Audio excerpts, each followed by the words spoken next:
Hey, everybody, and Happy New Year. Welcome to A Balanced Life here with Dr. Jacquie on Black Star Network. And let me tell you, we have already hit the ground running, talking about how do we manage our mindset related to our feelings and emotions, removing people from our spaces that are toxic.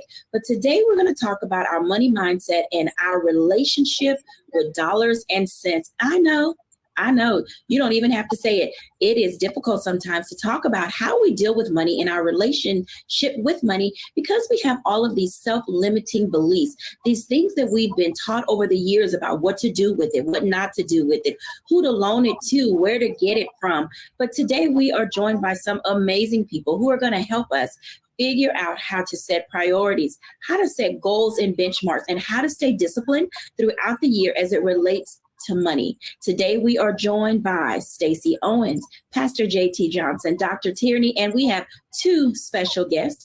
We have Deborah Owens, America's Wealth Coach, and Pamela Sams is joining us again today from Pam Sams Wealth Strategies. I'm going to invite everybody in because we need to talk about dollars and cents. Hey, y'all. Hello. Hey, Dr. Jacquie.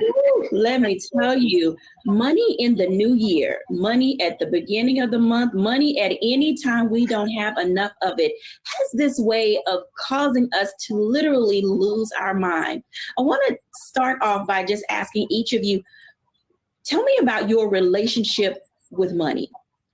From when you first learned about your relationship with money, how you're managing your relationship with money, because oftentimes we do set the tone for people to say, okay, this is my benchmark. Okay, this is my avenue. This is my access point. Deborah, I'm going to start with you. Talk to us about your relationship with money. So I love talking about this topic. I've been really transparent about how I found myself in the investment industry. As a young woman, my parents separated after 30 years of marriage. And so I saw my mother's standard of living decline to just about above poverty. And what that really taught me at the age of 17 was that it was important for me to have a purse of my own. And as I went on my career, that's where the title of my first book came from. And so the origin of my whole mission of helping women specifically, and Black women even more specifically, take ownership of their financial success really comes from me seeing the financial insecurity experienced by Black women. And more specifically, as I went on my career, what I found was that my mother's situation was the rule and not the exception. 9 out of 10 women are going to be responsible for their own finances. They will either never marry, or separate, which my parents did. They never divorced, or their husbands will predecease them. And so as I found myself journeying into a career, that really was the impetus, the catalyst for me wanting to learn more about money.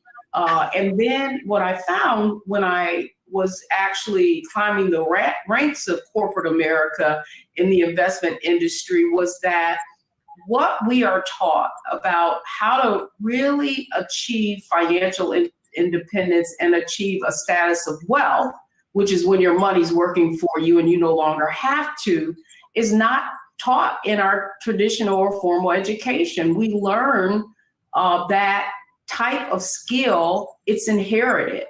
And so one of the other goals that I had was for my own children to be exposed to this knowledge so that they could navigate themselves in a financial services industry who specifically really is not designed to serve us. That's very interesting. And I thank you for giving those statistics, because oftentimes we don't know where we fall in that spectrum, but it does give us a vantage point, if you will, to really stay focused on how we look at money and how we use it. Pastor JT, talk to us a little bit about your relationship with money. So my relationship with money, it's better now. I'll be honest with you. As a young man, I was kind of advancing my career at an early age, and I was making more money than my parents combined at 22 years old. And I really didn't know the value of a dollar. And I always say, man, if I could go back and get anything back, I know everybody want to reclaim their time. I want to go back and reclaim those paychecks.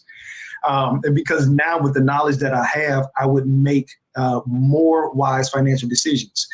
So now I believe in the second stage of my life, the second set of 20, I am in a much better place financially, very wise and prudent with what comes in our home. I actually love the way the dynamic of our home is broken down. I'm the CEO. My job is to go out there and make it happen. And my wife, Natasha, she is our CFO. She has me on a budget, has our boys on a budget, has the family working and operating. And one of the things that I am grateful to know is that we don't live in a space where our heads are touching the ceiling. I know a lot of people think about the 70-30 rule, but we actually live in the 60-40. And there was a report that I saw with Lorenz Tate, the actor. He said that he never really worried about Hollywood drying up because he learned how to live beneath his means. So I'm now at a place right now where my relationship with money is great because of the lessons that young Jamel learned that old Jamel is benefiting from. That's absolutely. So Stacey, tell us about your relationship with money. So my relationship with money, if I was to be transparent, is getting better. So just like Pastor JT was saying, as you grow older into your older self, you start having a better understanding of money. For me, what has always been in the forefront of my mind is that I grew up poor. And I've always just set my tone and my pace with money as I don't want to, in my adult life, face poverty. I don't want to go back to that life of not having resources and not having access to any of my wants or my needs. So as it comes to my personal self, I'm still battling sometimes with my management of my money, because I can oftentimes revert back to that young Stacey where I'm just thinking about, things I didn't want, the things that I wanted that I wasn't able to get. So I'm always like maybe chasing after that now. But I think that once I became the CEO of a company and I had to now budget millions of dollars, at first that was a little struggle for me because I had taught kids about the number 1 million, but I have never had access to just spending or having access to $1 million or more. And so as CEO, I had to learn that from the accountability measures that's placed above us, because somebody above you in your company is always overseeing how you're spending the money. And I learned lessons from that. And then I try to take those lessons over to my personal life to say, okay, now I need to think about generational wealth. How do I position myself so that I have money or access or assets available for my children and my grandchildren? That part I'm still learning. I'm still getting better at, because just like Mr. Owen said, that is something that you're not taught. And no one ever sat down and taught me about generational wealth or savings or the importance of, for me, it was always have that drive, work to have the money so that you can get whatever you need and want. So it's evolving and it's getting better. Absolutely. Pam Sams, tell us about your relationship with money. Yes. My relationship with money right now is fairly good. It has not always been, but I grew up with my parents, part of what they call the Hope generation. So my parents were part of the early Depression when they were younger. So we always knew the value of $1. I would say they were a little bit frugal. Some people say they were more misers, but more frugal. And I remember growing up using, and I'm probably going to date myself, green stamps. So really, you would get the green stamps when you would buy something in the store, and you had a passport book, and then you would put that in there. And that's how we got a lot of the things growing up. So I kind of knew that earlier on. And then, of course, when I get to college, what's on campus? A bunch of credit card offers. So just to be transparent, I did get into a little bit of credit card trouble earlier on in my early 20s, and then start to learn a little bit more about money management when I got my first job, when I got married. And then, of course, I did explain to the viewers last time that the transition with my mother becoming a widow, and that transition when my dad passed away in 2001 allowed me to use some of the tools that I learned as getting my MBA in money management or financial management, and I was able to help her with that transition. And then started my career in financial services. And from there, of course, knowing all of the ins and outs of how money works and money mindset and how to teach others as well. And then, of course, teaching my kids about generational wealth and what they need to do starting early in their 20s has really helped out a lot. So I'm in a good space as it relates to my money. That's good to hear. And Dr. Tierney, talk to us a little bit about your relationship with money. So if I were to sum my relationship up with money into one word, that word would be respect. Growing up as an only child to my, single mother who had me very young, and we were living with my grandparents, we didn't have a lot. I had everything that I needed, but we didn't have a lot. As my colleagues have said, kind of growing up, just kind of making ends meet. I learned that money is something that is to be respected. It is a tool. I learned that we can't just be willy-nilly with our money. I learned that the very first lesson that my mother actually gave me with money was about tithing. When I got my first job, it was about being a good steward of what was given to me. Growing up the way that I did, being completely transparent, will tell you that I had a fear of being destitute, a fear of poverty. And so what I had to learn very early on as well was how to disconnect the emotions from my money. And having to tackle that fear, I was able to see and learn that there are a lot of emotions that could be connected with money. And so I had to tackle that very, very early on. And what that did ultimately was make me a very responsible person that respected money. In some cases, I'm very frugal. In some cases, I would say, hey, I want it, I'm gonna buy it. I work hard, but always making sure that everything that the priorities were always met. Right now, I'm in a space where I am looking towards what Deborah actually stated, looking at building wealth. I'm looking at trying to find ways for my money to make money for me, looking at different stocks, the dividends and things like that. How can I have that passive income coming in so that I don't have to keep working for my money, but I put it to work for me? So that's what I would say in terms of my relationship with money. It's one of just total respect. Absolutely. When we come back after the break, I want to talk for a moment about living paycheck to paycheck. Honestly, we all have to start somewhere, and that's a great place. We'll be back after the break.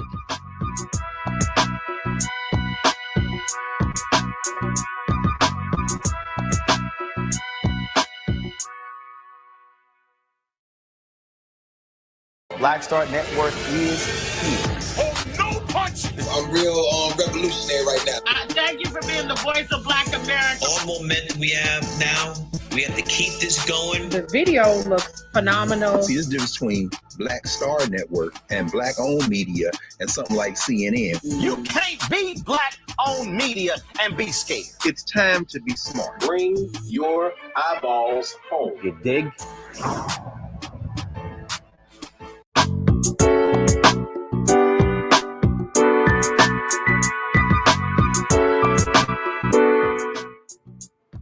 Welcome back, everyone, to A Balanced Life. And as you can tell, we all have varying relationships with our money. We love our money. We have our needs, our wants, and our desires. But one of the things that's important for us to understand is how money can be used as a tool, a vehicle, and a resource. I want to invite in Stacy, Deborah, and also I want to invite in Stacy, Deborah, and Pam for just a moment to talk about this way in which we deal with money when we're living paycheck to paycheck, but there's seemingly oftentimes not enough money to deal with the things that we have to expense. Ladies, welcome in. Thank you very much. Absolutely. Deborah as well, because when we talk about money and living paycheck to paycheck, and the reason I wanted Stacy on this conversation, because as a business owner, all of you are business owners, and I think we get into that space of not wanting to pay ourselves. And so living paycheck to paycheck looks a little bit different when we have a business to run. But Deborah, talk to us about that for a moment, because we have young people in college getting their first paycheck, graduating, getting jobs, high school students getting their first paycheck. What should their relationship be with that paycheck to paycheck aspect of their lives? Well, it is interesting in that I look at them as habits, and so much of it is mindset. And this is what I want young people to understand is that there's a difference between earning income and building wealth. And so the way I like to describe it in this way is that people with a poverty mindset, they do have that paycheck to paycheck mentality. And so what is important is that you are able to transcend and move into the mindset of wealth. But there's certain, steps that you have to go through. So typically that poverty mindset is that paycheck to paycheck. Whereas the kind of poor mindset is that month to month, week to week living, right? Like whatever money we have coming in, that's what we're going to spend. Oftentimes people are managing their funds based on what's in there, whether or not they can take it out of the ATM. And then how most of us really were trained around money was to have what I call that income mindset or middle class mindset, right? Where we are able to pay our bills month to month. And if you think about it, that's exactly how we're sold products in terms of what we can afford in a car or what we can afford in a home. And then when we go up a little bit further, we're getting to that, maybe we've met what has been deemed financial success or that 6-figure income. Then we start having more of an affluent mindset where we're putting in our 401k, where our bills and our basic needs can be met, and we're operating in a budget. But beyond that, and that is the goal, and that is what I learned going inside of private wealth and high net worth families, is there's that wealth mindset. And that wealth mindset doesn't manage their money week to week, month to month, or year to year. They're really making decisions based on the long-term impact and acquiring assets like investments, like stocks, like building a portfolio with dividend stocks from generation to generation that they can then pass on. So to your original question around young people, it really is breaking through that poverty and poor mindset and begin to understand, as you so aptly put, Jackie, that money is a resource, and the ultimate goal is to be in a position where you have turned your income into wealth, and you no longer have to work for it because your money is working for you. I think that that's a place where we would all like to get to be, is our money, working for us. Pam, when you think about not just young people, but everybody in between, that living paycheck to paycheck comes with some certain amount of stresses and distress. How do you help people financially ease those types of discomforts when you have so little of that money so that you can build it? Mm-hmm. I'm not gonna lie. Definitely money is very stressful for a lot of people, especially if they're living paycheck to paycheck. But like what Deborah had mentioned before, it's more of a poverty mindset instead of an abundance mindset. So I try to do mindset check first in terms of what do you need to achieve this month, but think about your long term as well, because that's how you create and you build wealth. Now, of course, you're in the day to day, and that's what you're stuck in, and that's the mentality that you have. But you do also have to have an abundant mindset as well. And I'm really a big proponent on budget, because a lot of times, what we say, we spend what we want to spend, not exactly what we want or what we need. So you have to go through a needs and a wants analysis, or things that you could be overspending on, or just straight out just spending money on things that you don't need in your budget, in order to free up some cash flow. And you don't have to be living paycheck to paycheck.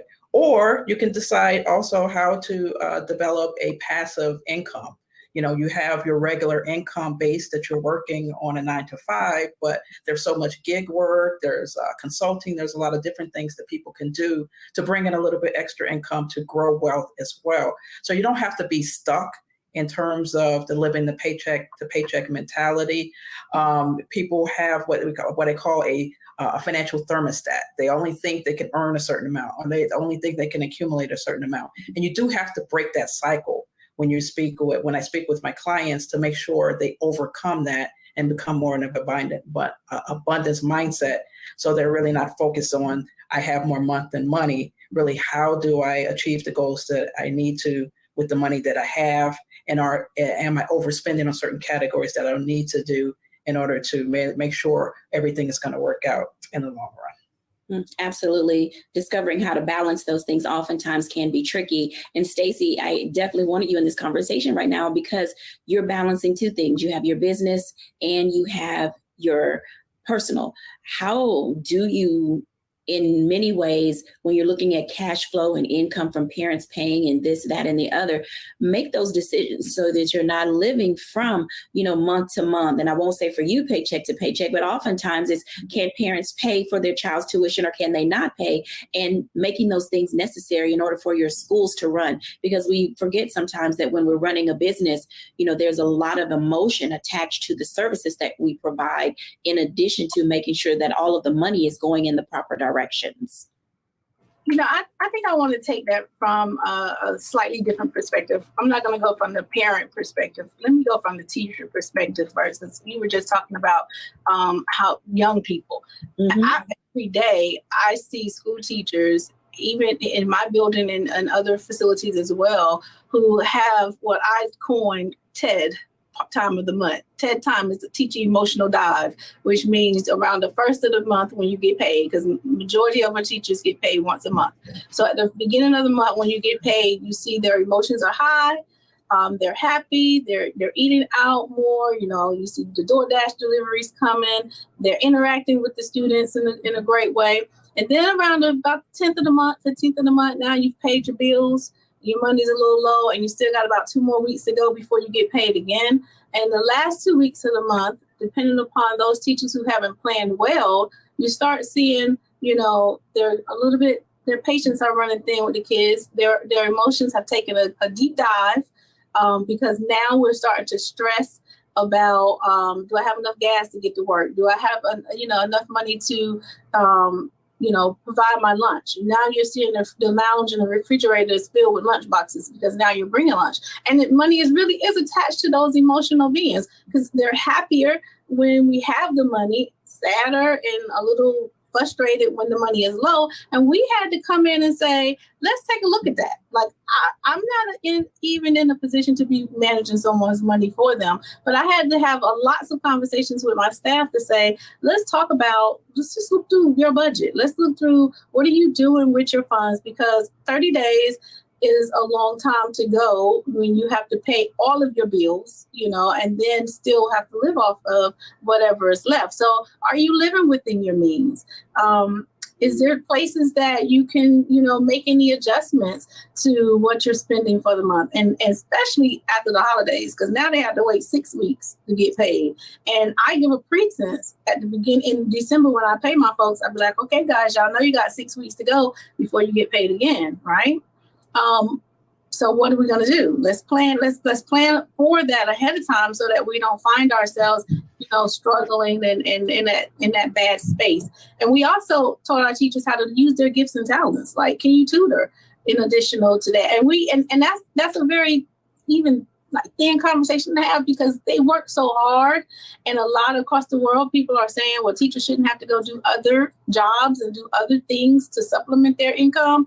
But, you should be trying to have, 2 flows of income. It's not just regardless. I have about 3 streams of income that I work from, only because I don't ever want to go back to that place of I can't do what I want when I want.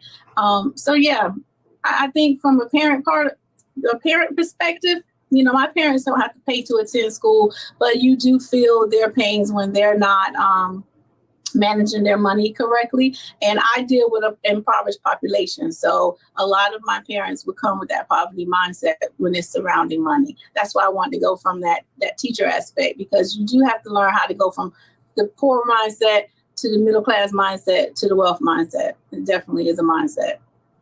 I think that what you've stated gives us an opportunity to really figure out and discover what matters most and how we build our day-to-day and what we do with our money, what we don't do with our money, and how to keep it all intact, because it is, as Pam stated, very stressful. When we come back after the break, I want to have that conversation with Pastor JT and Dr. Tierney, because there is a scripture that says, do not be a lender or a borrower. And oftentimes we get into that space of dealing with credit and borrowing from family. And oh my God, that in itself is a whole nother world of hurt.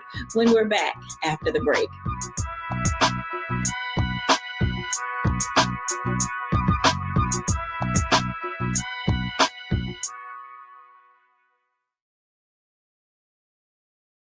Don't you think it's time to get wealthy?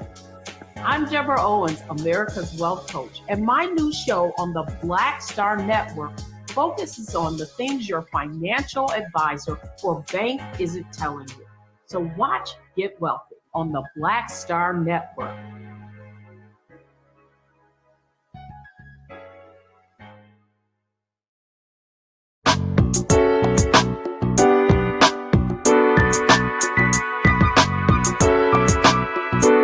Welcome back, everyone, to A Balanced Life. And as you can tell, discovering how to use money to your advantage. And we work hard for it, so we want to spend it the way we want to. But life has a way of teaching us that there are things that we have to pay for. So desires and needs and wants often fall into various pockets in our lives. Pastor JT and Dr. Tierney, let's talk about that for a moment, because there are times that we get into credit card debt, that we borrow money from family. People borrow money from loan sharks. People get into gambling. And rather than having an alternative, legitimate revenue stream, there is this other revenue stream that kind of creeps in, and it also, takes away from income in the household because we have to pay interest fees and, all of these different things. So I'm going to start with Pastor JT, our resident theologian. He's going to keep that title probably for all his life. But while we're on this show, I would love to hear your perspective about borrowing money from other people and the kind of trouble that causes. Yeah. I don't necessarily even know if this may need to be deep and wonderful and extra spiritual. But man, borrowing money from people really can cause stress on relationships. And I always say to people, don't lend money that you can't give away. Mm-hmm. Because that moment, and it's complicated, like the relationship status selection on Facebook. It's complicated. You know how you have somebody that they have a totally different energy when they come to you and ask for the money. But boy, when you go back to ask them for your money back, whoa, it's a totally different response. And have really seen people lose relationships because of that, And one of the things that I would say is really kind of taking something that my dear sister, Dr. Tierney, said, man, that really stuck out with me. And I passed it on throughout the end of the year. And I brought it with me into 2023 is don't make somebody else's emergency your necessity. And a lot of times I believe that we are so empathetic and we sympathize with so many people that a lot of times we find ourselves being lenders to people that really have bad financial habits. Mm-hmm. And so I believe from a wisdom standpoint, we have to stop being other people's enablers, and then really cause them to come back and look at their financial landscape and really see how can you avoid being in this space again next month on the 15th. And then next month on the 15th, and really start making some wise decisions. So now as it relates to borrowing, I would take somebody or you to a place that you need to borrow. Ask yourself, would you lend the money to you if it was you? And if you can't even trust yourself to give yourself the money, you may not want to be upset when somebody may have to tell you no. I think, would you loan yourself money? Man, that's a hard question to ask. Dr. Tierney. So as JT was just talking, I thought about that scripture. If you teach a man to fish, then he'll never go hungry, as opposed to giving him a fish. My mom, I guess, took that scripture really to heart, and I appreciate her for doing that, because she was really quick to tell me, this is my money. This ain't your money. You better go figure it out. Then figure out what you got to do. The other thing she would tell me all the time is, I got your back, but you got to have your front. So there was never a time in me, in my teens, 20s, struggling college student, that my mom swooped in to give me what it is that I needed. Because at that point, if I had to go and ask her for something, she knew that by that point I had exhausted all of my resources. And the point that I'm making with this is that as sometimes, as Pastor JT said, the enablers, we have to understand that we can be enabling people to be entitled. I once had a client one time that said to me, well, they just being stingy. I know they got it. it's not your job to count anybody else's paycheck. It's not your job to be entitled to what anybody else has. It's not your job to, just because they've worked for it or they have it, or that's your sister or that's your cousin or that's your mom or whoever it is in relation to you, that does not entitle you to whatever it is that they have. I love what Pastor JT said about not borrowing or lending anybody anything. I follow that same philosophy. If I give you something, I'm giving it to you. I'm not expecting it back. I don't give anything that I'm actually going to need. So I may say to you, no, I don't have it. That doesn't mean that I'm not able to pay my bills. That means I don't have it to give to you. And that's where that line of respect has to come in, because you have to respect my boundary, my financial boundaries of what it is that I am doing and setting up with my money and my goals and the wealth building process that I'm on. If you are in a poverty mindset and all you want is somebody to continue to enable you, that's not her. She is not about to do that. And so you have to make sure that you are taking very good account of your habits, your behaviors, what it is that you're doing in your life with your money before you start to feel entitled to somebody else's and what they're doing, or start to pass judgment or start counting their pocketbooks. You never know what a person has or doesn't have. So that's where that respect piece comes in. And we have to stay in our own financial lane. Let's talk about that for a moment, because the family bank, because when one person in the family makes it, they make it for everybody. So let's talk about that for a moment. How does being the family bank impact the individual who is constantly giving to other people? Because at some point, your income will not always be at the level that it is. So now you're no longer preparing and saving. Pastor JT. Yeah, and what I'm going to do is really pull from Dr. Tierney's mom. So for lack of a better term, I'll call her Mama T. She really, I think, defined the parameters in which we should operate. Now, if there is an issue, or if there's a problem that you are looking to assist a family member with, and this literally may be a hand up and not a hand out, that's a totally different situation for me being the personal financer for you to go and have a night out on the town on my dime. I believe that does not constitute me having to now fund your fun while I'm having to sit at home and I have to go and be the breadwinner for the family. So I really believe, and that is an issue that's pervasive in our community. That's why so many professional athletes end up going broke, because the first check that they get, they feel that they have to put everybody on. And it just feels like an old BET Hip Hop Awards where one person wins the award and 50 people come to the stage.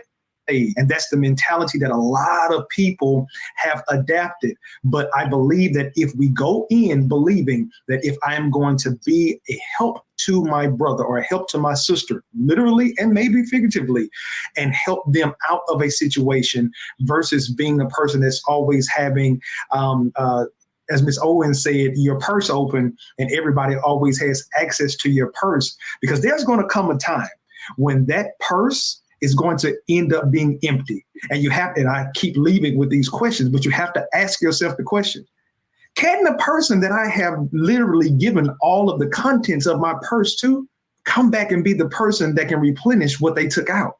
And so if that's not the case, now we both gonna be sitting broke. Somebody gotta have some money, and it's gonna be me. Dr. Tierney. Absolutely. And this just, it goes back to the conversation of boundaries.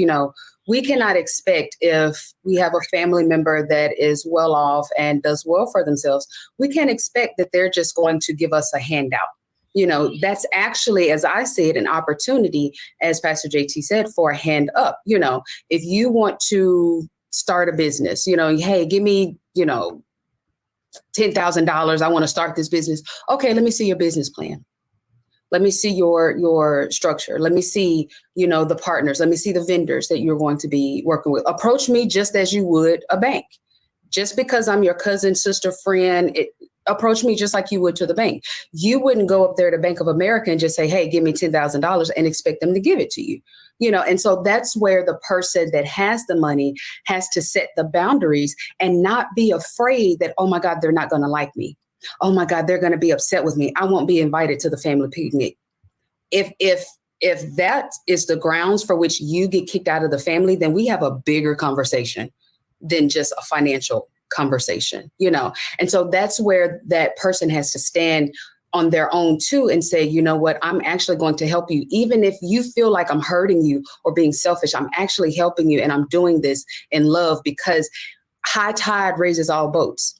If I win, I want everyone around me to win, but let me show you how I won. Let me show you the sacrifices that I made. Let me show you the times that I didn't go out and I invested in this stock.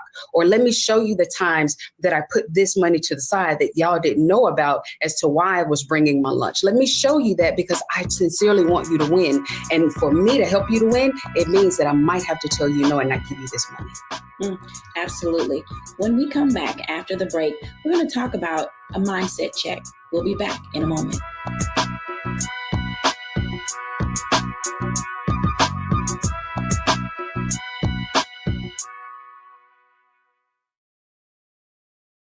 Hatred on the streets, a horrific scene, a white nationalist rally that descended into deadly violence. White people are losing their damn minds. As an angry pro-Trump mob storms the U.S. Capitol, we've seen We're about to see the rise of what I call white minority resistance. We have seen white folks in this country who simply cannot tolerate black folks voting. I think what we're seeing is the inevitable result of violent denial. This is part of American history. Every time that people of color have made progress, whether real or symbolic, there has been what Carol Anderson at Emory University calls white rage as a backlash. This is the rise of the Proud Boys and the Boogaloo Boys. America, there's going to be more of this. There's all the Proud Boys, guys. This country is getting increasingly racist in its behaviors and its attitudes because of the fear of white people. The fear that they're taking our jobs, they're taking our resources, they're taking our women. This is white fear.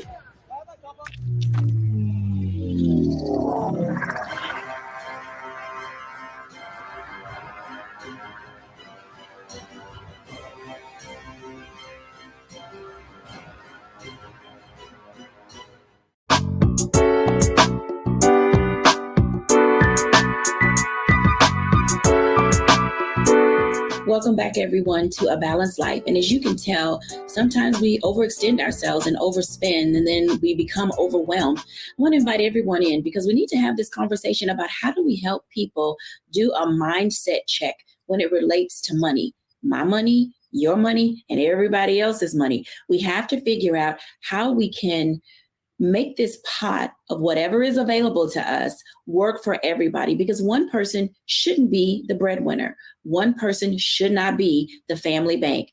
Hey, everybody, let's talk about that for a moment in this next block, because, having this mindset check before a person asks you for money, how do you feel about them trying to figure out where they would get it themselves? I'm start with Deborah, because, this is that space where we're saying, what does my purse look like right now? And what's in it? Do I want to give it away? Is it worth it?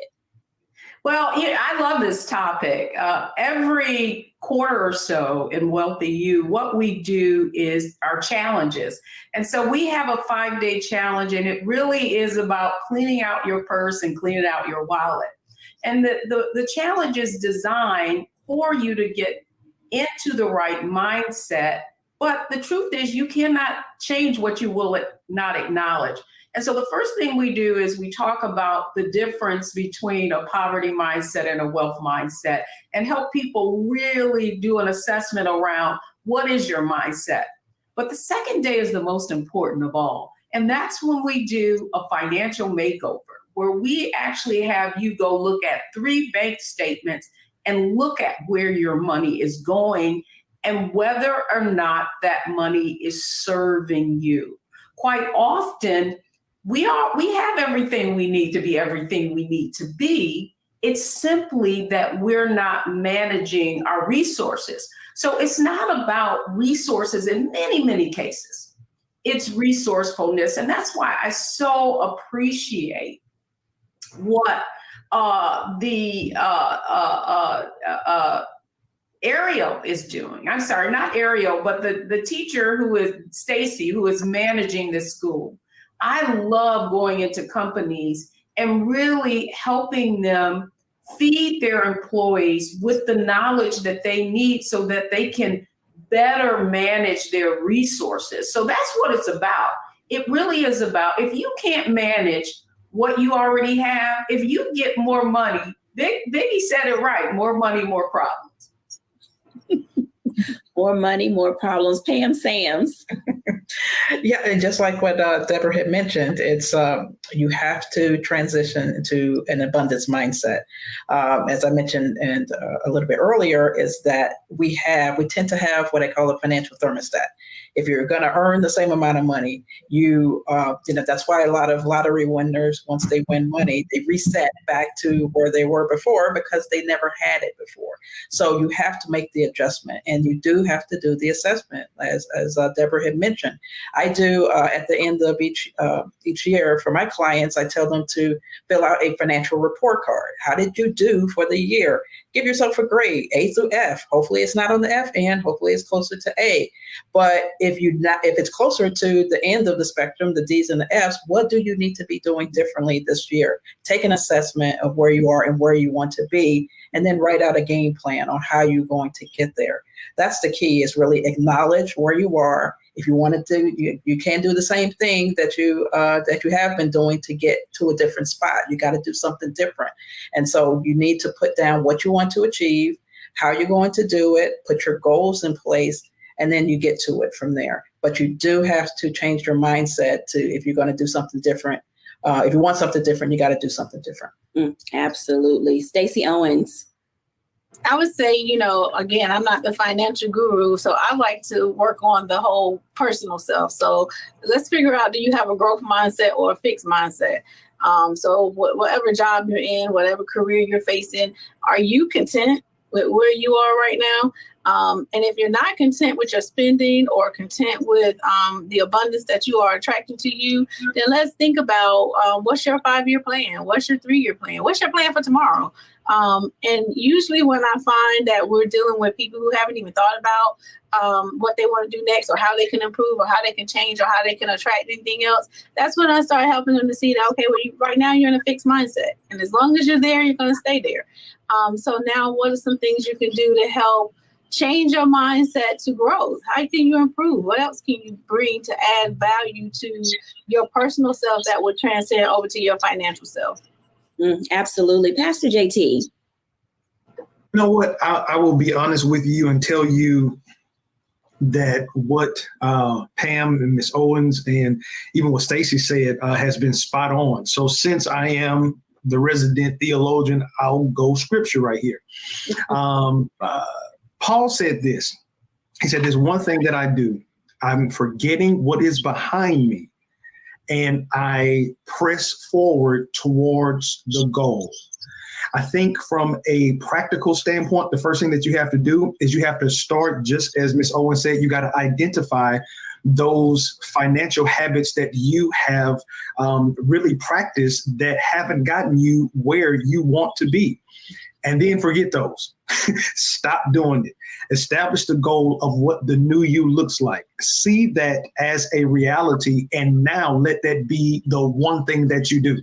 Paul said, this one thing that I do, that's the one thing that I do. And now I'm going towards that goal. And when I identify the where, that goal for somebody may not to be a millionaire right now. If you're living from paycheck to paycheck, saying that you're going to have $1 million by the end of 2023 probably is not realistic. Identify a realistic goal. You may just want to have $5,000 in savings by the end of 2023, but at least you have identified that. And then now you start to make those incremental steps to get there.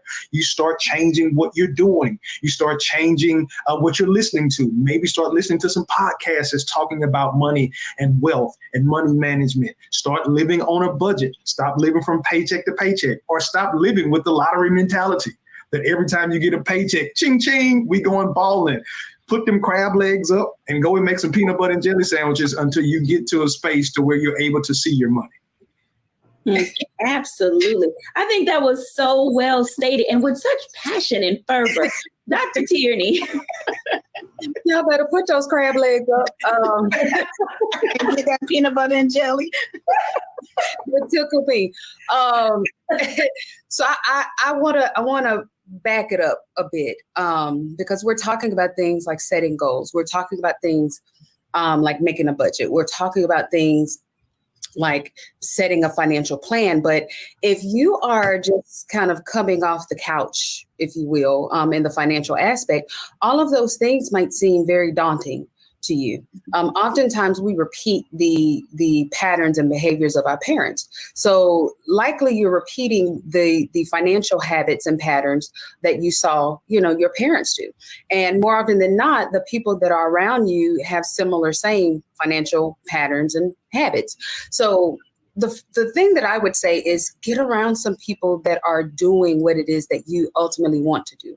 You're seeing them maneuver in their lives, in their finances, in every aspect of their life, in the way that ultimately you want to. Start asking them those questions. Hey, how did you do this? Hey, how do you stock market? Okay, what are dividends? What are NFTs? And explain it to me like I'm in kindergarten, and really start asking the questions, because we don't know what we don't know. And this is where I have to put in a plug for us coaches. Get you a coach. Get a financial coach. Sit down with someone and say, hey, I want to be transparent and vulnerable. Tell me what it is that I don't know. Oftentimes we walk around like, I ain't telling nobody my business. I ain't telling nobody how much money I make. And you're going to be stuck right in the same place that you are right now. We all need help. So invite people into those spaces. Let someone help you make a budget. Let someone help you to clarify your goals. And that is the first step that you can take in this new year to start actually moving the needle forward in your finances and in every area of your life. Absolutely. I think each of you have given our audiences things that they can begin to start with to give them an opportunity to figure out how they do a mindset check related to their money. I'll give my reflections when we're back after the break.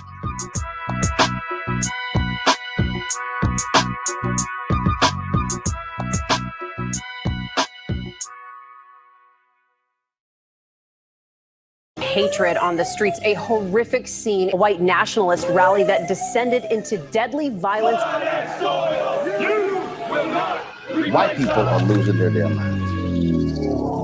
As an angry pro-Trump mob storms the U.S. Capitol, We're about to see the rise of what I call white minority resistance. We have seen white folks in this country who simply cannot tolerate Black folks voting. I think what we're seeing is the inevitable result of violent denial. This is part of American history. Every time that people of color have made progress, whether real or symbolic, there has been what Carol Anderson at Emory University calls white rage as a backlash. This is the rise of the Proud Boys and the Boogaloo Boys. America, there's going to be more of this. There's all the Proud Boys, guys. This country is getting increasingly racist in its behaviors and its attitudes because of the fear of white people. The fear that they're taking our jobs, they're taking our resources, they're taking our women. This is white fear.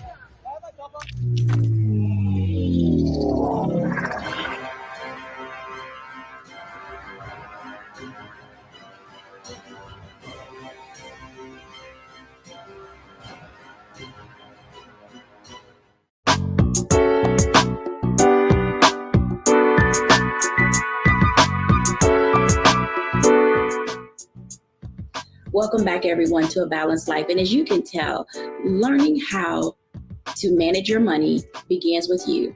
So I'm going to give you my 5 things, and the acronym is MONEY, as it relates to how I manage the things that are important to me. M is make time to address your own emotional feelings about your money. You have to make time for those things that matter. O, take ownership of how you spend your money. That's spending versus saving. N, never loan out what you may need later. E, take time to experience life. You work hard. Use your money for things that matter to you most. And Y, you make decisions related to your money. People can help you, they can guide you, they can give you direction and instruction, but at the end of the day, the decision belongs to you. I hope that something that we have said today will allow you to have an opportunity to really figure out, to get a baseline, to begin to balance how money will work for you in the new year. Bye now, and once again, Happy New Year.